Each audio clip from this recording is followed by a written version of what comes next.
lên cái bot bài solo trip ពីថ្ងៃមកយប់ហើយចង់នឹងថាការចាយវិញខ្ញុំអស់ម៉ានខ្លះបានកន្លែងណាខ្លះនៅតោះនេះមើលវីដេអូនេះឲ្យចប់ទៅដើរលេងមកសប្បាយហ្មងនៅម្នាក់ឯងក៏សប្បាយដូចគ្នាថ្ងៃនេះចេញពីពេញទៅកប៉ត G Express ហើយ G Land Van នៅតោះនេះខ្ញុំចង់ទៅដល់ខ្ទង់ម៉ោង 1 ម៉ោង 2 ដល់ម៉ោង check in ហ្មងដើរលេងម្នាក់ឯងខ្ញុំអត់ចូលចិត្តស្ពាយអីធ្ងន់នោះព្រោះថាយើងទៅណាម្នាក់ឯងជិះជាមួយនឹង Kim Sing Express នៅតោះគ្នាហើយខ្ញុំដើរទៅកន្លែងជួលម៉ូតូហ្មងព្រោះនៅចិត្តគ្នាការជួលម៉ូតូមួយថ្ងៃ$8កន្លែងដែលខ្ញុំជួលនេះគឺនៅកណ្ដាលក្រុងអត់ប្របាក់រយលើកទី1ខ្ញុំមកកប៉តមេឃស្ទុំអញ្ចឹងនិយាយមែនចូលចិត្តខ្លាំងហ្មងមកដល់ហើយខ្ញុំ clean បែប B ខ្លាំងហ្មង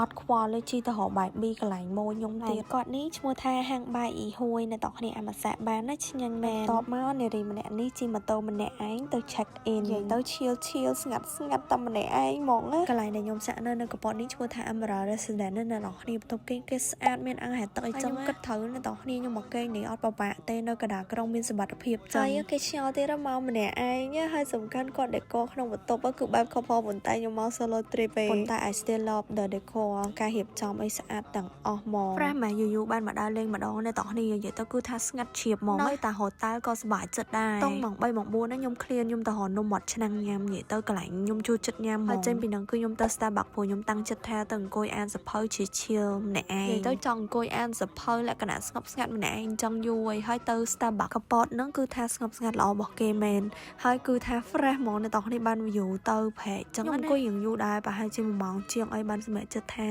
ដើរនៅ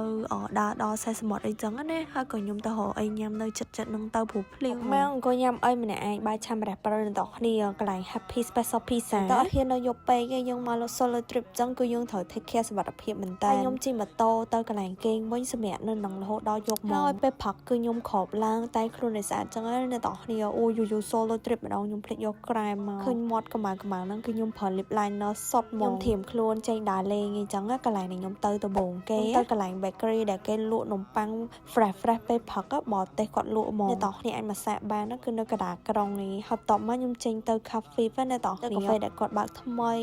មានជាប់ view ទៅធម្មជាតិនៅគៀនហ្នឹងបែបខ្នាតទូយើងម្នាក់ដល់គ្នាប៉ុន្តែស្អាតថតរូបបានទៅគឺបែបធម្មជាតិហ្មងខ្ញុំចូលចិត្តនៅតោះហើយដល់ពេលមកវិញរៀងក្តៅពេកដោយសារនៅ cafe ហ្នឹងនៅម្ដុំទឹកឈូនៅតោះនេះជិះម៉ូតូរៀងឆ្ងាយទៅក៏ខ្ញុំទៅញ៉ាំអាកន្លែងបាញ់ស្រុងខ្ញុំសាកថ្មីគឺថា Oh my god ឆ្ងាញ់មែនបាញ់ស្រុងអ៊ីគឺនៅក្រោយក្រាសាំងស៊ូគីមិចហ្មងនៅតោះនេះប្រាប់ breakfast គឺខ្ញុំបានទៅញ៉ាំនៅកន្លែងមីគៀវឆ្ងាញ់នៅកប៉តនៅតោះខ្ញុំផុសកន្លែងហ្នឹងដល់ផ្ទុះហ្មងណាតែសំខាន់ណាស់ឆ្ងាញ់មែនលើក្រោយខ្ញុំទៅញ៉ាំទៀតទៅ solo trip របស់ខ្ញុំមានន័យមែនតើព្រោះថាអត់ស្មានពេលនៅម្នាក់ឯងទេហើយដល់ពេលយើងមានពេលវេលានៅម្នាក់ឯងយើងបានសិក្សាពីខ្លួនឯងឈៀលខ្លះអីចឹងណាអញ្ចឹងមកដើរលេងមកប៉ុន្តែខ្ញុំឆ្លៀតពេលមកហាងកាហ្វេអង្គុយអានសភៅ relax ម្នាក់ឯងណាឈ្នះតែអង្គុយញ៉ាំអីរហូតអ្នកនរគ្នាបើយើងអត់ដឹងថាធ្វើអីផងខ្ញុំចង់លើកទឹកចិត្តអ្នកនរគ្នាឲ្យ solo trip at least ឲ្យបានម្ដងក្នុងជីវិតមកនិយាយទៅមួយឆ្នាំម្ដងក៏បានដែរបើថាអត់ហ៊ានអ្នកនរគ្នាទៅកប៉តគឺ safe ខ្លាំងមែនតើណាគេចូលចិត្តវីដេអូមួយនេះកុំភ្លេច like follow ខ្ញុំម្នាក់មួយផងណា